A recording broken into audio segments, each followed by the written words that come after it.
What's going on, gang? It's your buddy Churrasco Voltorb with episode 4 of Pickups.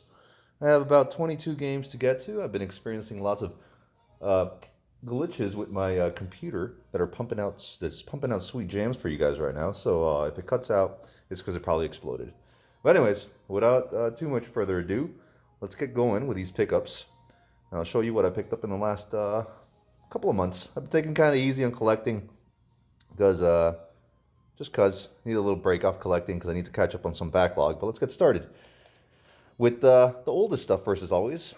Portal Runner for the Game Boy Color. Portal Runner basically is a really terrible action platformer where you're this green-haired chick that apparently is a spin-off of the Army Men series of games.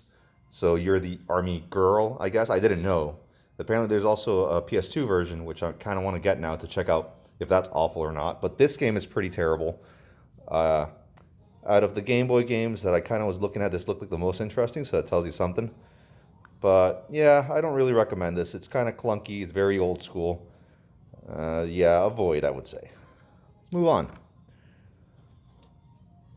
Legacy of the Wizard for the NES. Yeah, your buddy Churrasco didn't even has the decency or the time apparently to get some magic eraser and scrub all this crap off. Yeah, the back label's in bad shape, but I've been eyeballing this for a while and I looked it up and it's kind of like a Legend of Zelda type multi-screen adventure thing where you can select different characters out of a family of roving wizards to take on the bad guys and monsters and things like that. Kind of antiquated, a little too old school even for the NES.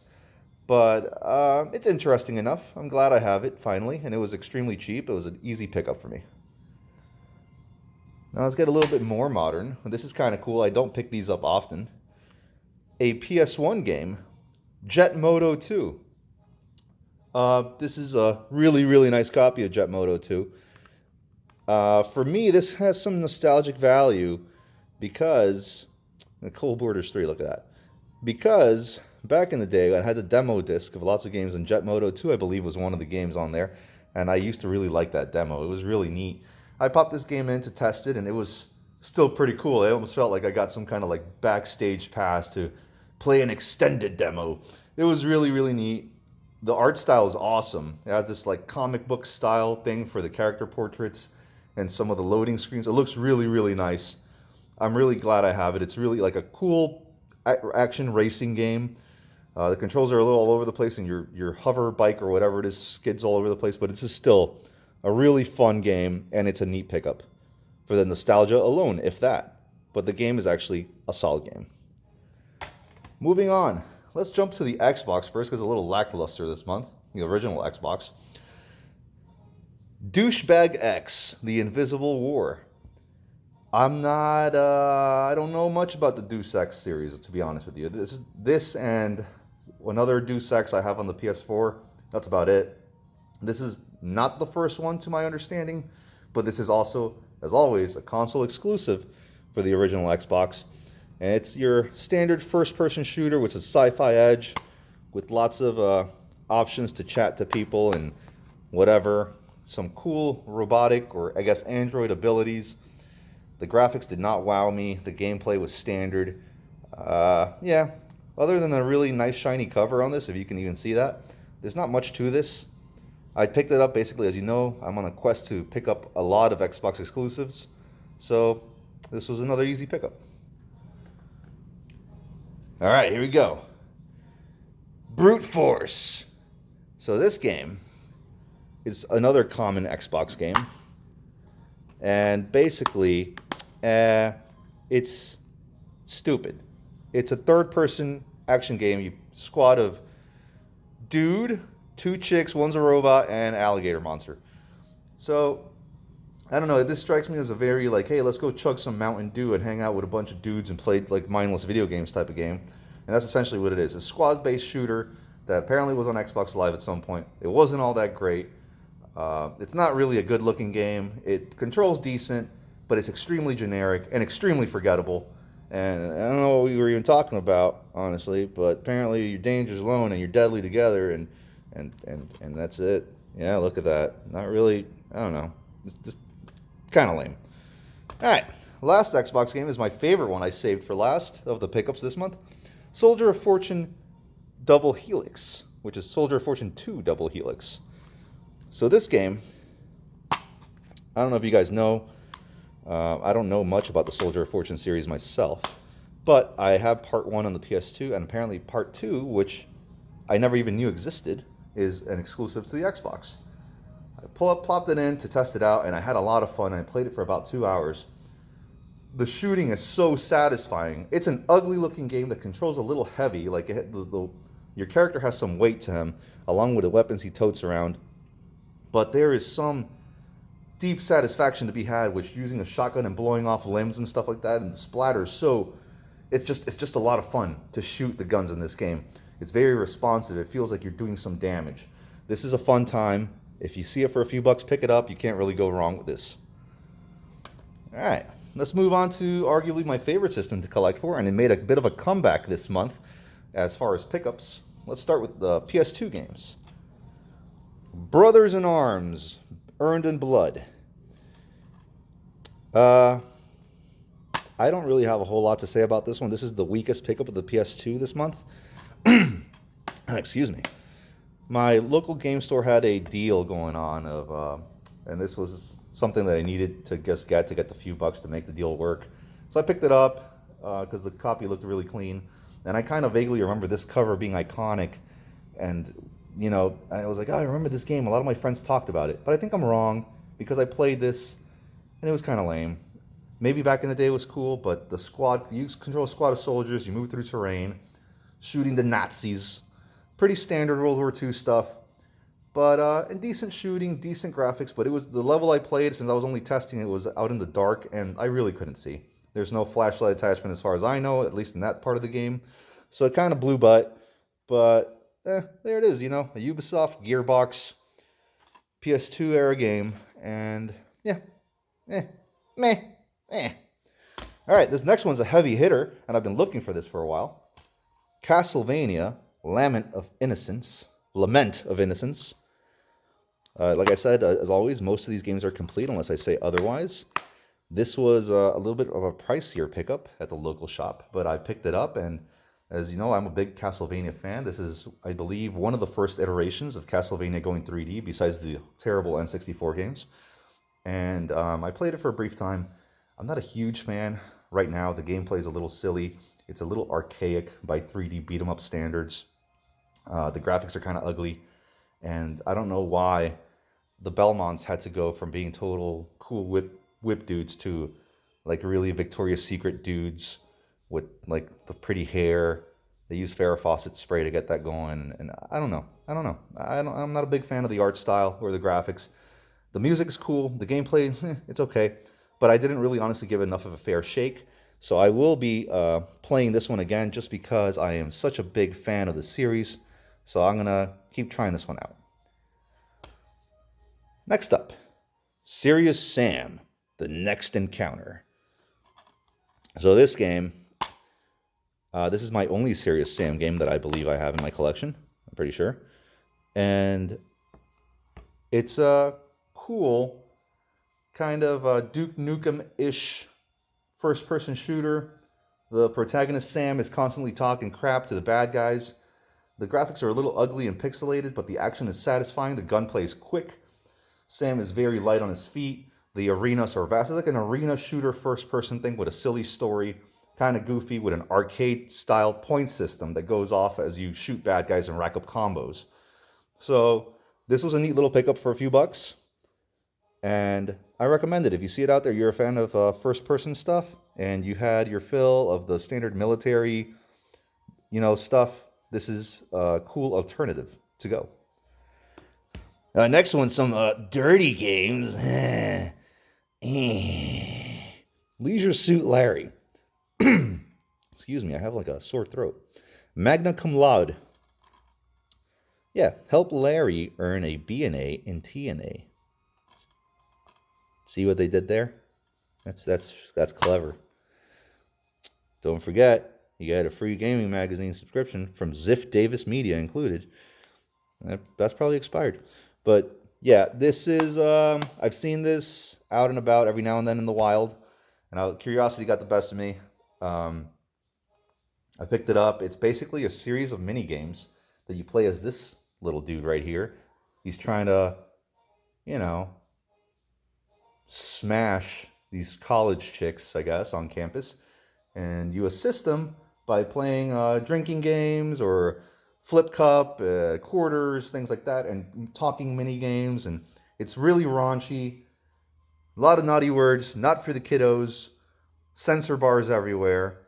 Thank God, because that would be really ugly, I think, in this type of whatever. Anyways, uh, I kind of enjoyed it. It was kind of fun because it's genuinely funny. They put effort into the dialogue. It's entertaining.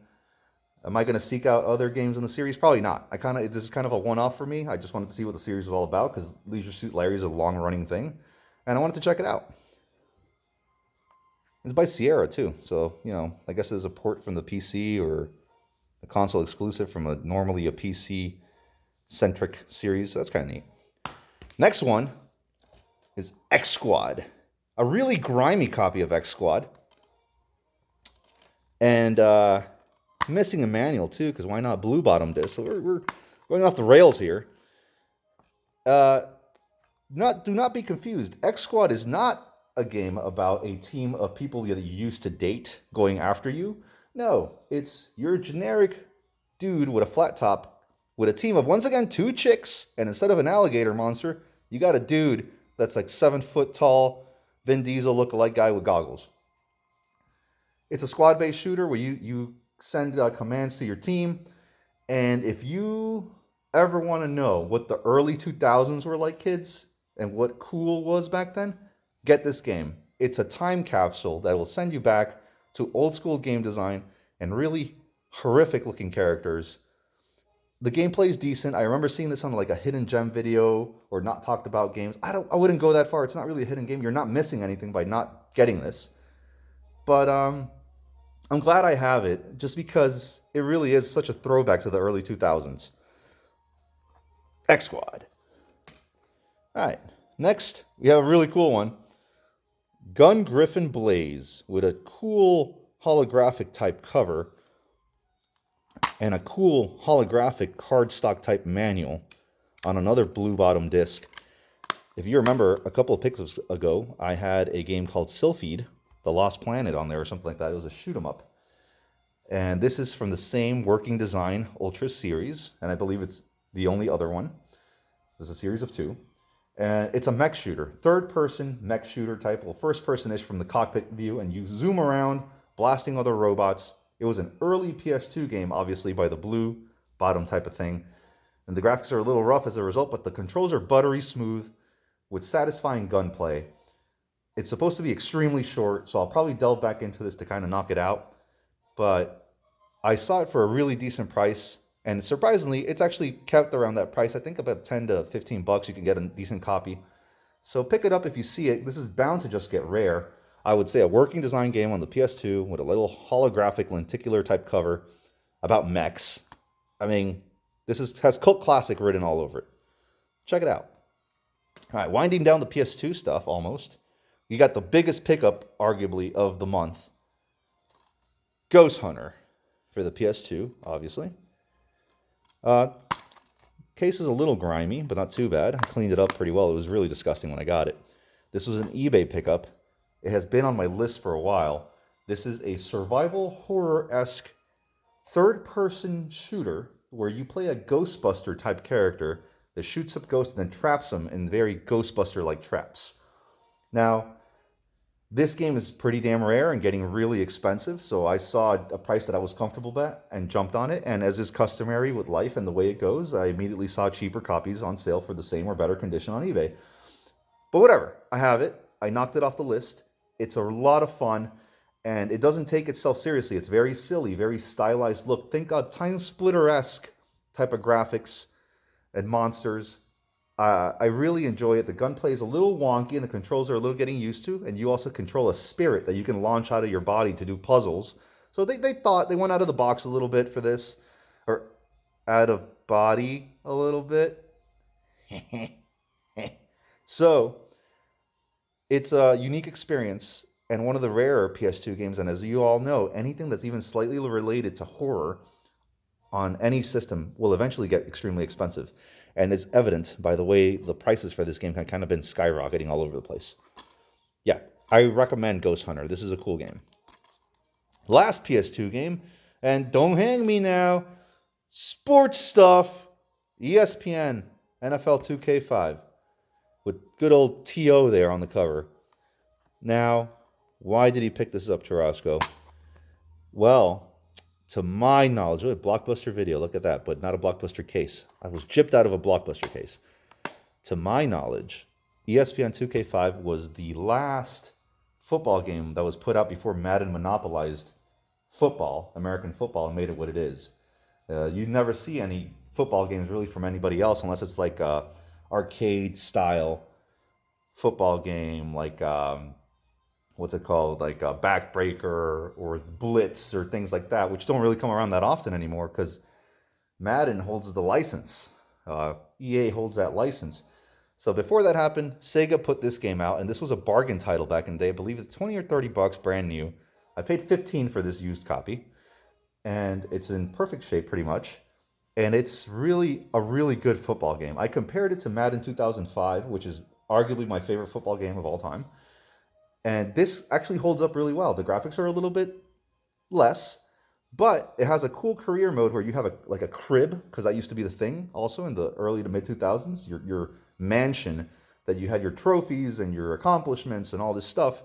And also, it was kind of funny because you would get phone calls from back in the day celebrities that would challenge you to football games with teams that they had. So you'd have, like Carmen Electra, for instance, will call you and say, hey, I heard you were the dog to beat, bro. Come and challenge my football team. And I was like, really, Carmen? Like, you're into football? Anyways, but this is kind of neat. And this is a lot of fun. I could see myself having a lot of fun in the season. I mean, God knows how much time I spent in Madden 05. I remember having a hangout with friends back in like high school or maybe college, and they were still playing this game. And they were saying like, man, this is like the best football game ever. And back then I could see this giving Madden 05 a run for its money, even though the nostalgia for me, loyalty lays with Madden 05. But yeah, it's a shame that Madden has monopolized because they could have some legit competition from the ESPN series. Great game. Back-to-back sports was starting with PS3. NBA 2K11.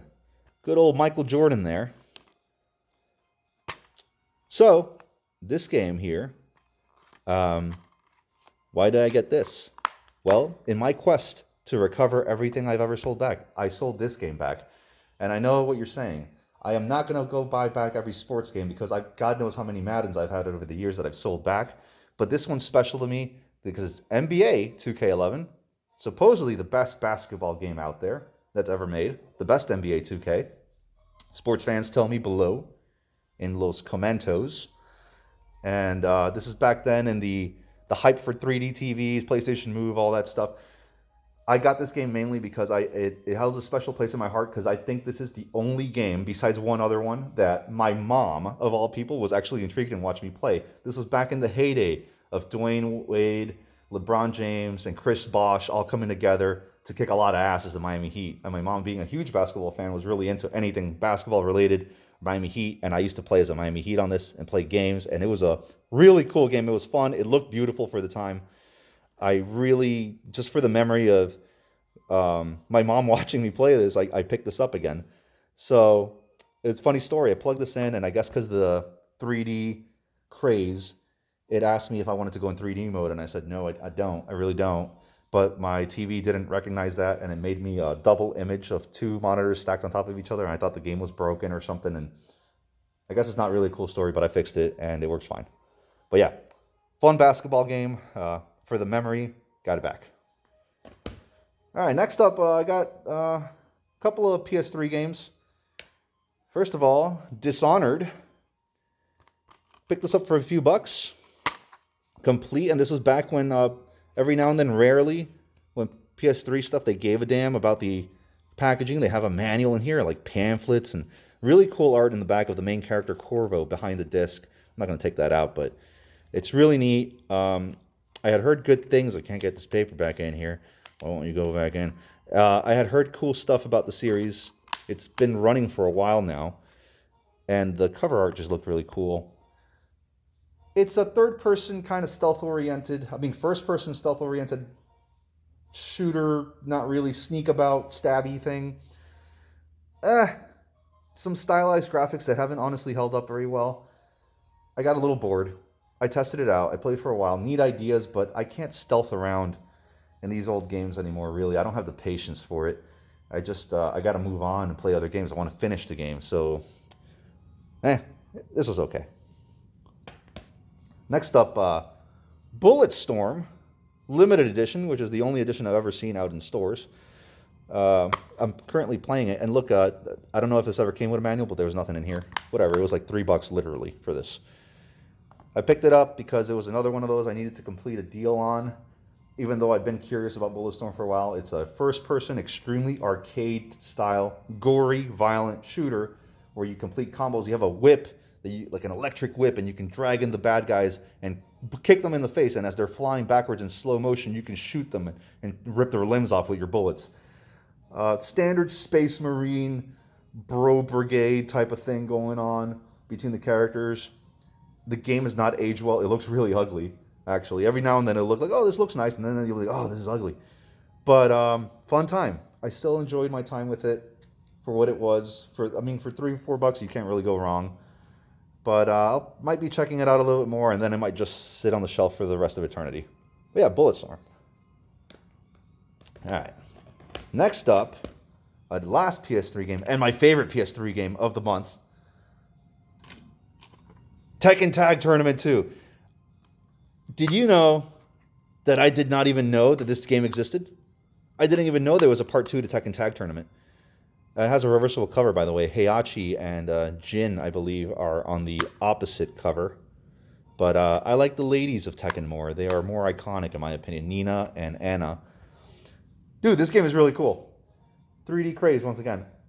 Pick this up. If you like Tekken, this is a return to form for Tekken for me. For Tekken 3 was amazing. 4 kind of sucked. I never checked out 5, even though I heard it was really good. 6, I did not like. And the original Tekken Tag, yeah, was a really good game. But this game is so awesome. There's so many damn characters in this game. It's like 50-something. It was funny. I had to get my PS3 online again to get all the free DLC, and that was kind of a pain in its own. But once I did, I had like 50-something characters to play with. They all have those goofy ending stories at the end of arcade mode that are really fun, extremely fluid gameplay, solid graphics, buttery smooth controls. The only thing I don't like is that the graphics are a little funny because the character skin sometimes looks like a putty. So they go on for a close-up of like Anna and her cleavage, and it's like, oh, it's supposed to be like, thought-provoking, but then it just looks like, oh, what happened to you? Like, is that a burn? Anyways. But it's a really fun game. I didn't even know this game existed, like I said. Yeah, check this game out. I highly recommend it. It's a little bit pricier, but not by much, by PS3 standards. Maybe $20-25 will fetch you a good copy. This one's a little beat up, and I know I'm missing a manual or a pamphlet, and the disc was scratched up on my copy. But I picked mine up for $14, and PS3 disc, Blu-ray discs in general, take quite of a beating before they can't read. So if you see one scratched to pieces, it probably still works. It would take some serious damage to make a PS3 disc not work. I really like this. Check this game out. All right. Let's see how much longer my phone can go on without exploding. Let's start going into PS4 stuff with something I've been looking forward to for quite a while. Brigandine, The Legend of Vernercia from Limited Run Games, even though I got this copy off of eBay after the scalper dropped the price pretty low with a little art book and really cool artwork in the back. I don't know if you guys know, but I love the original Brigandine Legend of Forcina on the PS1, and this is an unofficial follow-up called The Legend of Vernercia. This is a tactical type grid-based RPG battle system game where you have 2 phases. A planning phase that's kind of like Risk. You send your generals to different places and assign troops to them. And the attack phase the meat and potatoes where you actually battle. I'm going to say it right now. I'm really glad I have this, and I already beat it, the campaign, as one of the kingdoms. I have, I think, 5 other kingdoms to play as. I like the original Brigandine more. The art style, the pixel-based little sprites are a lot cooler in the PS1 one. I think this one's a little too stylized and cheap. And I don't like the character portraits. They look too weird for my taste, not my style. But I'm so glad I have this because I can't really be a fan of Brigandine and not pick this one up. This is one of the games I skipped out on when it came out on limited run. I'm glad I picked it up now. Yeah, I played this quite a while, and I plan on going back to this. Last PS4 game, Indivisible. No manual on this one. I got it brand new from eBay for $20. And I'm going to tell you guys, if you guys like RPGs and hand-drawn art and Valkyrie profile type combat, this is the game for you. It's supposedly a shorter playthrough for an RPG, I think 20 to 30 hours. I am really enjoying playing through it right now. The art is beautiful. All the characters are so unique. The writing is funny, but can try a little bit too hard sometimes. I believe 505 Games, this is the first time they delved into an RPG, and I will say it, they did a great job. Look up Valkyrie Profile. If you like Valkyrie Profile and don't want to spend hundreds of dollars on any of those games, pick this up. This is a beautiful game. It's a lot of fun, and I just can't sing it enough praise right now. I'm really, really enjoying this game. All right, before the phone explodes, we have 2 more games to get through, and they are very modern PS5 games. Let's start it off with Deedlit in Wonder Labyrinth, the record of Lodo Swar. So this is it came like this. I got no manual. It was brand new though. I picked it up from PlayAsia, waiting for it since February. It only took, almost half a year to get here, and then I beat the game in 3 hours, or about 4 hours. If you like Castlevania Symphony of the Night, think of it as Castlevania Symphony of the Night expansion pack, except you're an elf instead of a wizard, vampire now. It's fun. It's a pixel-looking game where they really copied a lot of Symphony of the Night from, including even motion blur when your main character Deedlit moves around. Decent leveling system, nice exploration Metroidvania game with really easy bosses. The last boss is the only one that gave me the last few bosses I died a couple times too, but everything else I breezed right through, destroyed it. And like I said, it only took 3 to 4 hours. This is fun. If you like Castlevania Symphony of the Night and you like Metroidvanias, I can't recommend it enough. If you're just curious about it, I would just say download it digitally and check it out, see if you like it, or look up some more videos. But this is fun, and I'm glad I have it because I'm a huge Symphony of the Night fan, and I enjoyed this game. This was fun. Yeah, check it out. Last game. This is pretty cool. If you can even get that whole thing in there, this is the PS5 Among Us Imposter Edition, Collector Edition. My dad got this for my oldest son because he loves Among Us. And this came with a lot of goodies, and I'm going to showcase a few of them because it came with a giant plush, and my son has that in his room, and he cuddles it. So it came with this really cool imposter lanyard and a really cool pin. Check that out. This is really nice, actually. It spins around. I'll probably put it in his lanyard for him and let him wear it around. This is really neat. It came obviously with stickers, as the norm is, and a map. The Among Us Crewmate Edition itself with a cool lenticular cover. You can see that. And inside the box are stickers and a map and things like that. Yeah, it's really nice. I am not a huge, like a little card thing. I'm not a huge Among Us fan. It's a little simple for my taste. But my kid really loves it. Therefore, I love it.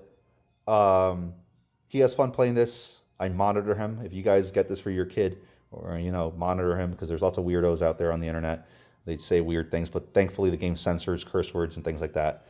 But not creepy screen names. But yeah, this is fun. I like watching him play. He has a blast. As long as he's having a blast, then we're all good. There's not much to say about Among Us. You guys know the gameplay. It's you try to eject the imposter or the monster out of your ship because he starts killing everybody else while you do tasks. And the goal is to get him out or complete all the tasks before everyone dies. So this is cool. It stays in my collection because he doesn't have a PS5. I got to hold it for him. But anyways, that's about it, guys. I hope you enjoyed this latest pickup video. It was a little fast. I didn't want to have a 2-part video going on like I normally do because my phone is junk. So watch out, Hitmonlee. Pikachu. Yeah, let's get on to the stinker of the month, Dishonored. Very disappointed. I thought that a franchise that was so highly regarded, kind of, sort of, would be a lot better than this, and it really wasn't. It's pretty lame, in my opinion. I did not really get a thrill out of this, or see any retro charm to this, and but let's go move on to the cool game of the month that really surprised me. That would definitely have to be Tekken Tag Tournament 2. Guys, get this game. Can't recommend it enough. This is what Tekken should be moving forward. Titanic roster, solid controls, funny story segments. Tekken back to form. Anyways, guys, I hope you enjoyed this episode of Pickups, and I will see you on the next one. Later. Thanks for watching.